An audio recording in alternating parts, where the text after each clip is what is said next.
Hey guys, what is up and welcome back to another video. This is a calcio match preview as the Bianconeri, the old lady Juventus, traveled to the Giuseppe Meazza to face off against their arch rivals Inter Milan in the Derby d'Italia. It is Antonio Conte versus Andrea Pirlo, student versus master. Who's going to win? Well, let's find out.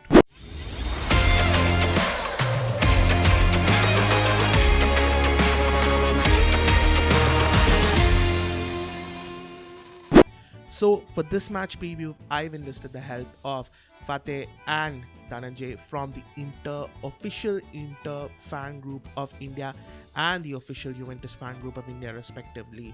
So a massive thanks to them for coming onto the show and a massive shout out to both those fan groups. And you know the drill. If you like this video, please consider smashing that like button. It helps put the content out to a wider reach and a wider audience. And if you like what we do here, which is match previews like the one we're doing now, reviews, tactical analysis, player analysis, team analysis from all the top leagues respectively, and all that good stuff, do consider subscribing. It is free. It really helps motivate us to put on more content. And we also have a podcast. I'll leave a link in the description, or just search for Tifosi Culture Podcast wherever you get your podcasts from. So without any further ado, instead of my stupid face all the time, I really hope you guys enjoyed this video. So let's get into it. So without further ado, I've got a very special panel of guests today, coming from the Inter fan group of India and from the Juventus fan group of India. So please welcome my guest from the home team, representing the home team, Dhananjay. How are you, bro? How's it going? Oh, well, thank you, Akash, for having me. Looking forward to a great chat. It's going well. Hopefully, Juve's got a little bit of momentum. I'm hoping we're able to keep that up in the coming weeks. Yeah, you guys have been on a really good form, basically, and we'll get to that in a bit. And representing the away team, a really cool dude. Okay, how are you, bro? Yeah, I'm good and looking forward to the game. Juventus are back, it seems, and we are wobbling. Winter woes, but let's see. It's the derby. Yeah, exactly. Anything can happen in the derby. So, quick question for both of you: how long have you been supporting your favorite clubs, and who is your favorite player from your club? Dhananjay, you go first. Okay, so I've been a Juve fan since 94, 95, 96 seasons. I'm supporting them all the way through then. Obviously, there's an entire gamut of players that I'm particularly fond of, right from Baggio to Del Piero. Obviously, currently it's Buffon and Chiellini just for the years of service. The hot favorite though with all of us at Juve India is our main man Weston McKennie. There are some good youngsters coming through the system which we're looking forward to. So yeah, looking forward. Yeah, Fateh.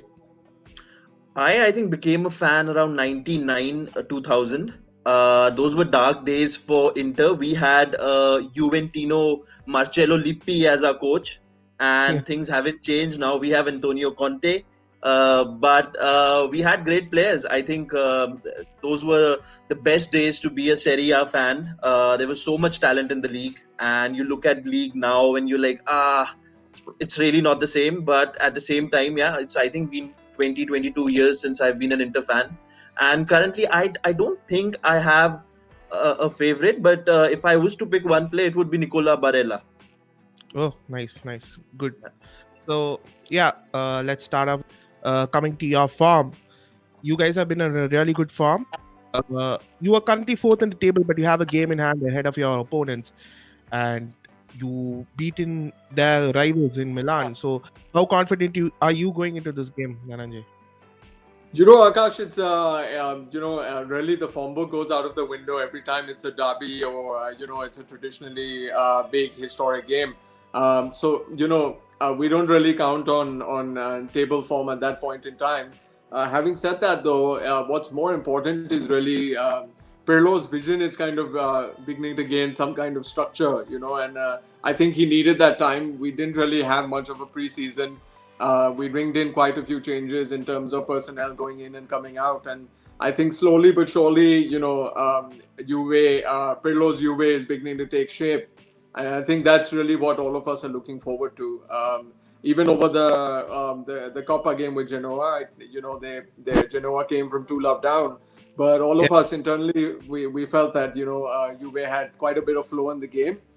So not really paying attention to the scoreline as much as the way the identity is shaping up, and I think that's really important for us at this moment in time. With regard to the team, yes, Juve seem to be in the ascendancy. I think Inter are, Conte's been in for a little bit of criticism of late because of the way he's handling his substitutions. I personally think this is going to be a bit of a close game, and maybe, just maybe, may veer towards a draw, like a 1-1. Okay. 1-1. That's a very typically these games tend to go on a very high scoring path. So 1-1 is a very strange result. But coming to you, Fateh, like Dhananjay mentioned, you guys have been wobbling a bit. Uh, like you guys are cruising against Roma, then poor in-game substitutions. Everybody's been criticizing Conte. Everybody's been saying he should have managed the game better. His in-game management, and he just his substitution just invited pressure from Roma, and lo and behold, you guys drew the game. You dropped 2 points. So, what is your thought about that, and what has been your assessment of the season so far? I think we started the season very slow. We had players out with injuries. The coronavirus had taken a few players, and we were horrible at the back. We didn't have any structure. We used to get caught out on the counter at the start of the season.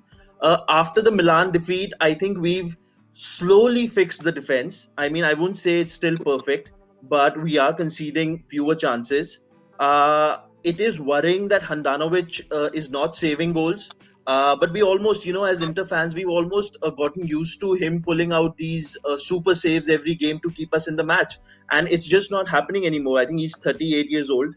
So I think Yeah, that's playing on the team as well as why we're conceding goals. And with regards Conte, I mean, look, this is the bench that he has. It's not as if we have a very deep bench or we have a real world class talent to take the pressure off. I mean, in midfield, Vecino has been injured since I think last season. He's not played.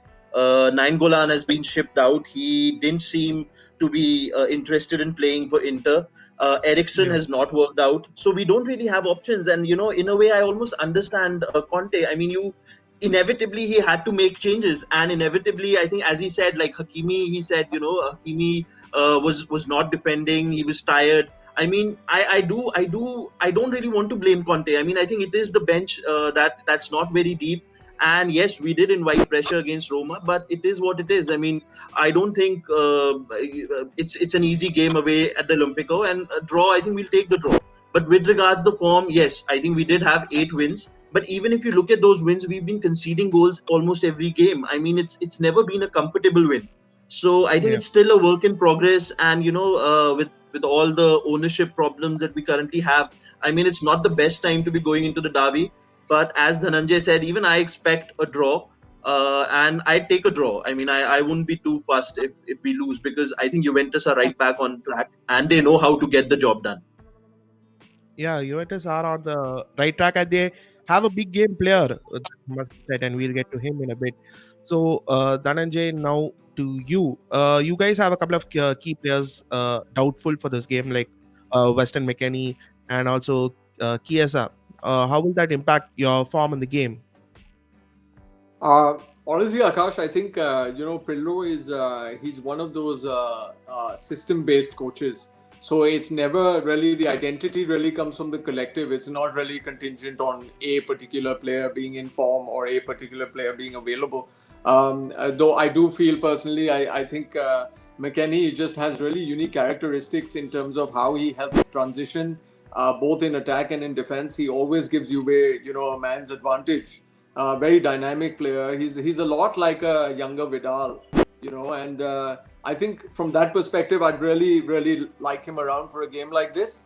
But in his absence, I think the midfield might lose a little bit of mobility, but the attack and I think even the defense will have the verve and carry it the way they used to carrying it. With Bonucci now, with all the experience he has, Chiellini hopefully is fit for this game. He may even get some game time. Mary Demiral has, fit in really well. He slid in. I think the big miss really is Delit. Because Delit is just he's a world player now, and a world player is always a big miss. But other than that, I think Juve is just really coming together more as a team than a collection of individuals. So I think it's really important to just keep that momentum going. Yeah, like you said, now Delict has reached that step from a player with potential to now a world class player, Right. and he will always be a Correct. great for any team for that matter. Now, Correct. both your this week was the Coppa Italia, and both of your teams played 120 minutes in your games, and you had to bring on your star players. You couldn't afford to rest any of your players. So, will that affect the game in some way? Will it will both teams? I don't think Conte will make any changes, but maybe Pirlo will make some changes or something like that. How will that affect both of your teams' preparations going into the game? I think Akash, at this level, really, there are no alibis. Whether you're playing for Juve or you're playing for Milan or you're playing for Inter or Roma, there's just no alibis. If you've had a tough midweek game, then you're just used to it. You're conditioned by it. So I think yes, there may be a little bit of fatigue, but there's also a lot of adrenaline. Unfortunately, we don't have spectators, and I think when the crowd goes missing, that has a little bit of effect as far as the fatigue factor goes. They're not really able to charge you up. But that said, I think there'll be tired legs on both sides. But I expect the game to be on a level pegging really. I don't think either team have much of an advantage because Inter played key players like Barella and Lukaku in the later stages of that game. Juve had to bring on Bonucci and Ronaldo because Chiellini didn't have the legs beyond the point, and Pirlo was trying to kill off the game in the 90. It didn't happen, but Ronaldo also put in another shift of about 40-45 minutes. Yeah. It is what it is. Yeah, at this level, I think the players just have to stand up and make it count. Yeah, and especially in this pandemic where the fixtures are congested, squad depth is a major key if you guys want to achieve anything, and that happens in every league. That's also where Yeah. somehow I think Conte has been criticized that he's been using the same players over and over again. For example, Barella has had no rest. He's played the Champions League, the Copa, the League. Same for Brozovic. I mean, and we went into the season with 8 midfielders. Out of them, only 4 have been playing. So Yeah. it's when Conte gets criticized, I can understand he has to make substitutions. But when players like Nainggolan were available, perhaps we should have used them more, and we didn't. But it is what it is, and it's a derby, so I don't think anybody will be making excuses. But yeah, let's see that. And Stefano Sensi got injured as well in the warm up of the game, and I mean, yeah, we look so much better when Sensi plays. I think yeah, all Inter fans look at the first 6-7 games of last season when Sensi was a starter, and since then our midfield just hasn't clicked that way. And what the latest reports say that Sensi will be available, but again, I don't think we'll be risking him from the start. Maybe around the 60th minute, if we have to chase the game or if whatever the conditions are, maybe he will come on. But it's really baffling. Conte has come out and said a few times that this guy is not injured. I don't know what it is. So it's really baffling what's going on with Sensi. yeah. Conte, I think Dhananjay will also speak for it. Like, you can't trust Conte in his pressers. He always tends to throw curveballs. So yeah, now we spoke about the injuries. Now coming to the key players, like both Dhananjay and Fateh, you guys have a team filled with star power. I mean, apart, you guys have Romelu Lukaku and Dhananjay as Cristiano Ronaldo, arguably the best player on the planet. Are there any other players who could step up in this game, and where do you think the game will be won and lost? I'm looking at Chiesa and Hakimi. I think Hakimi's been in good form and he's finally coming good. I mean, I think I've been impressed with Juventus's purchases, Kulusevski and Chiesa, and Yeah, as Dhananjay said, McKennie. So I'm really looking forward to seeing Chiesa. He always did well when playing for Fiorentina against Inter, and I'm expecting the same from him. And Hakimi's been in good form. He's been scoring goals. Conte hasn't completely taken up to him, but of late, Hakimi has been the show shot starter. And with D'Ambrosio injured, he's definitely going to be playing more games. Damian picked up a knock against Roma, so I think Hakimi. Let's look at Hakimi and whether he steps up. Yeah, Dhananjay. I agree with Fateh. I think that Hakimi is a very crucial player for Inter. Also, Barella to me continues to remain crucial because really he's the engine in the middle. Given that Eriksen is not really sitting with Conte's vision and tactics, I think that these two guys. I think Hakimi's ability to run at the defense is something that could bother Juve. However, on the other side, even if we're missing Chiesa. I think Juve probably has an advantage with regard to a deeper bench. When if Yeah. things are not going according to plan, they have players that can bring a different dimension. Of course, in attack, I think I'm not very sure of Dybala's status. I'm not sure. Ronaldo, of course, being Ronaldo, is a big game player, so we will be counting on him. I think for a game like this, also in the middle, in the absence of Weston, I think Bentancur will have to put in a bit more of a shift than we're used to seeing. He's a very important player for us as well. Rabiot may get the start. They're both very physical players. I expect them to do a good job holding against, Inter's mid. Also, guys, what's important is that Conte is also a bit of a, he's an egotistical character, and he knows he's coming up against, somebody who he helped rediscover in a way, which is Andrea Pirlo. So, and Pirlo holds him in high regard. So, Conte is also going to come from a mental place of not wanting to lose to Pirlo, So, Definitely. I'm not expecting him to go guns blazing as much as just feeling out the situation at first. While Pirlo is, Pirlo's coming in with this whole idea of going up against his mentor, looking to impress. So, I'm expecting Pirlo to be a little more proactive with regard to this game. Yeah, definitely. Now coming to you, Fateh, like what is your weakness? What do you think Juve can exploit in Inter Milan? Like, if Juve want to win this game, where do you think what should they target in this Inter team? We always get caught out on counter attacks. Brozovic has been off form.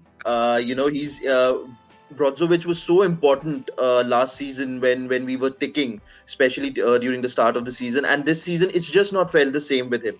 So I expect, as Dhananjay said, Conte to be very probably more defensive. One is the Pirlo factor, but the other factor is the amount of goals that we concede on the counter attack. So I think we'll try to limit Juventus's ability to do that, but then they've got Ronaldo up front, and if they move the ball up quickly, I think if there's one thing that scares me, it's Juve on the counter, because we've really not been defending those properly right since match day 1.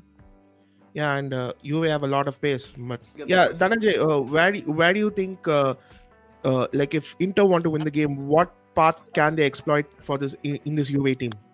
What is the one weakness in this Juve team? Just given the mental approach to this game, I think Pirlo, like I said, is going to be a little proactive in terms of wanting to play a pressing game as Juve is now beginning to get used to, which is where in many ways Inter can also hurt them on the break, on the counter, which is where a player like Hakimi will make a big difference.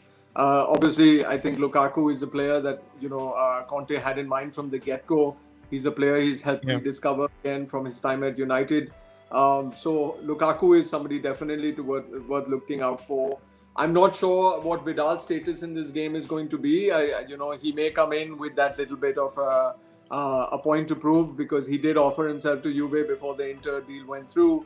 And that little bit of history on both sides. There are these little mental sides, temperamental sides to the game, which are going to be interesting to see how they unfold. But if it's one player from the Inter perspective, I would name 3 from each side. For me, really, they're Barella, Hakimi, and Lukaku for Inter. From Juve, it's the usual suspects. I think Ronaldo, Kulusevski could be very important coming off the bench, because I think 60 minutes in, Inter will get a little tired. They don't have the kind of depth that Juve may have, and I think Kulu could be very crucial at that stage in the game. In defense, of course, it really comes down to who starts with Bonucci. The player starting next to him is going to play a very important role as well. Because as things stand, we're missing Alexandro, we're missing Cuadrado, who's always a crucial piece in any puzzle, be it Allegri's, Juve, or Pirlo's. So these are crucial misses, but we've got the players to kind of come in and make a difference. Yeah. So now we got all that out of the way. Now it's time for the predicted lineups. Starting with you, Fateh, tell me your predicted lineup, because I don't think Conte will change much or tinker much going into this game. So tell me your predicted lineup. I think it's going to be the same lineup that we played against Roma. I think we'll have Handanovic, Bastoni, De Vrij, Skriniar. Damian picked up a knock, so I expect Young to play as the left wing back, Hakimi on the right, and a midfield of Brozovic, Vidal, and Barella, with Lautaro and Lukaku up front. And I do think Vidal will start, and he's not really been that impressive. I think a few individual moments from him in the Champions League really cost us, but he's still a player that Conte really relies on, and I can see that. I mean, he gives 110% every game. Sometimes, maybe with age, he's late in the tackle and stuff like that. But I think Vidal will start, and it's going to be interesting how he handles Pirlo, because he's played with Pirlo and he's had a very successful time at Juventus. So let's see how that goes. Yeah. Dhananjay, your predicted lineup? So I obviously Chesney will be in goal. I think Danilo will take the right like he normally does. Of course, Bonucci will start. We're looking at either Chiellini or Demiral partnering him, and followed by an out wide player, maybe in the form of a Frabotta. The absence of Alexandro. I think in the middle we could be looking at a combination of maybe Bentancur, Arthur, and either Ramsey or Rabiot. Followed by attack, which is the tricky bit, because Morata is back, but he obviously he was quite gassed over the week, but he will likely play in the absence of Dybala. There is obviously Ronaldo, and it's going to be interesting to see whether it will be Kulu that gets the start, or if Chiesa's fit. I'm expecting Chiesa to start. Okay. Cool. So now coming to the last one, final predictions. Both of you have predicted a draw. So will it be a scored one, or will it be a stalemate? And who's going to score the goals for you guys? I'm expecting a 1-1. Like Dhananjay said, I'm pretty certain Ronaldo is going to score. Let's watch for penalties. I don't want penalties given in this game. I think from our side, Lautaro, he does step up in some big games, but he also misses a lot of chances. But I do think he'll score. And I remember last season, Bonucci did a very good job on Lukaku. I mean, in both the games. So I really hope that Lukaku has an impact this time, because he didn't have an impact last year at all. Yeah. And Dhananjay? Well, from an Inter perspective, if we're looking at Hakimi making a difference, really, it's going to be him fighting in the crosses, and then you're looking for Lukaku's head. So, if Inter are going to score, it's likely coming from a player like Lukaku, or, a bigger build player, somebody who can use their head in the box. For Juve, definitely, I think, of course, Ronaldo. But if Morata plays, he is somebody who can trouble the Inter defense as well. Because not only the fact that he's good with his head, but he's also got a great ability to run with the ball. So him and Ronaldo, they're very good in their interlinking to kind of create space for each other. So running at the Inter defense, I would expect one or both of them to be on the score sheet. Though I do stick with what our original discussion was. It may be a 1-1. A 2-2 draw also is possible, or there are variations, or maybe like a close 2-1 kind of win. I just expect both teams to score. If it's a win for Juve, maybe a 2-1, but it's going to be close. It's not going to be a comfortable win. But like I said, likely it looks like a draw. Yeah. So just a final word, for Fateh, you mentioned earlier that there's been a lot of uncertainty on the ownership of the club, on the ownership of Inter with the Suning Holdings Group. Reports, there have been conflicting reports. Like one report comes out that Suning Holdings are going to sell, and then the club comes out and makes a statement that the owners are not looking to sell at all. So what are your thoughts? Do you think that the club might actually sell, and how will this impact, like, let's not forget, like, Inter are also in a rebuild themselves, because they are also and albeit they are taking a less different approach to it, like not like how Juve are, but they are also in a rebuild themselves, and it's a most crucial period for, if you're an Inter fan, and it's a most crucial period for the club themselves. So what are your thoughts on that, Uh, the owner selling the club? so there was this meeting of the Communist Party, the CCP in China, where they said that for the next 5 years, remember we had those 5 year plans in India Yeah. ourselves. So in their 5 year plan is towards domestic demand, and they're not looking at the international market. On top of that, there was news that the Evergrande group had to be rescued by Suning Zhang, the owner of Okay. Suning. He had to rescue Evergrande group, and since then, because Evergrande were in the real estate market, he's lost a lot of money. So there isn't enough money as it is with Suning, and now with these restrictions by the Chinese, they are finding it very difficult to move money. So it is Okay. said that Inter haven't paid their players' wages for 2 months. So there's a lot of instability at the club. There is this new group from England, the BC group, BC Holdings, Yeah. who are looking to buy a stake. They want a majority stake. Suning are saying we don't want to give up a majority stake. But it could just be one of those negotiation sort of stances that both the sides are taking. So there's a lot of instability. We don't really know, but it does seem like the Suning chapter is about to close. Whether it closes permanently now or maybe in a year or two, but it does seem that way, and it's really a horrible time because of the coronavirus. 100%. There are no fans, revenues have been hit, and now if Suning goes, we could again at Inter see another very lean period, the way we had after somewhere around 2012-13 when Moratti sold the club. So dark days ahead. Let's see. Let's hope it's not that way, because I think Italian football needs at least the big three to be performing, but it's just not happening. Yeah. uh Yeah. like you said, now there could be a dark days ahead for Inter. So could this be Conte's last chance to win the Scudetto for Inter? I think the positive is we have no Champions League games. There are no midweek games in Feb. There are no midweek games in March. But then we don't really have a very deep squad itself. I mean, one injury to Alexis, and suddenly we have no forwards to bring on in the game. So I mean, yes, Conte is a fantastic coach, and I really respect him for the way he's brought us this last year and a half. The way he's dealt with things at this club, Pazza Inter, the crazy side. But at the same Yeah. time, I don't know whether we have the squad to really win the Scudetto. But if we are challenging, say in the last 5-6 match days, then why not? I mean, anything can happen. But I do hope that we go on a bit of a winning run around Feb and March, when all the other clubs have their European commitments, and who knows how that goes. Yeah. DJ, now to you, like, I would like to ask you whether if, I mean, any club fan would want their team to win the Scudetto, but I think you guys have given the season a pass. You guys have just given the season as a bye, because you guys have been rebuilding. This season can be termed as a rebuilding season for you guys. But so I just want to ask you, like, how happy are you with the rebuild so far, and like, how happy are you? What's the style of the rebuild that has attracted you a lot?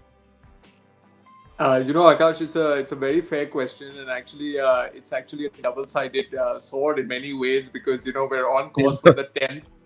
So the decima is really important to us on one hand. However, having said that, this rebuild was due, a couple of seasons ago, and we just kept, postponing it. It was really important that this happened. Pirlo's engagement was met with a little bit of apprehension, because he is, in many ways, in spite of his Milan history, he is a Juve club legend, for every. Yeah. So for us, obviously, I was saying, Akash, it's really important that we have the 10th Scudetto in a row. It's just something that's unprecedented. I think the 9 is also great. Yeah. But this rebuild was important. It was much needed. I think Juve were a slow aging squad, and every year we keep talking about the Champions League, and for that you have to understand that the game is a lot faster today. It's not only the tactical new; it's also a lot to do with your physical ability on the field, the ability to run at other teams, playing a high press, quick moving game. And I think Juve just needed the personnel to do that.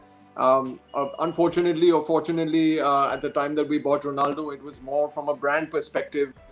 But he was then Yeah. surrounded by players who are not as mobile, or not ideal for his kind of game in Europe. So it was time to kind of bring in the kind of people that make Juve a fast, quick-moving team. A lot of Pirlo's vision kind of aligns with that, and I think we've seen that with the kind of players that have come into the fold. So we're all very positive about that. Of course, it is probable or likely that Juve may not win the Scudetto or retain the Scudetto this season. But we've got to keep in mind that it's only a little bit of a transition before they become challengers again. So I think in terms of the bigger picture, this was the right thing to do. So definitely in favor of it. Of course, if we win the Scudetto, that's the icing on the cake. But as far as I'm concerned, I think both Milan clubs this year are in with a shout. I think particularly Inter, given Conte's experience, chasing a Scudetto over Pioli, Yeah. could come in handy. And then like Fateh very correctly said, they're only in one tournament at the moment. So towards the end of the season, when everyone begins to get a little gassed, Inter might have a little bit of an advantage there. So yeah, I mean, but it's good. It's good to see that there's a bit of a challenge, in the top 3 or 4. It's going to be interesting now just to see how Juve kind of gain ground going forward. Yeah, and you mentioned like the rebuild, and one of the key players who's I think at the center of the rebuild is Cristiano. And with your pandemic, I think you guys have been very prudent in the transfer market due to the coronavirus pandemic, and you guys have not been splurging as much as you would have liked. You've got Western McKennie on a loan deal, am I correct? Something like that. So your Ronaldo has come out and said that he wants to stay for a longer period at the end of his contract. And with the pandemic, I don't think Juve can afford his wages. I might be wrong. That's why I want to ask you, like, will Ronaldo stay like even after his contract? Will he sign a new one? Can Juve afford Ronaldo?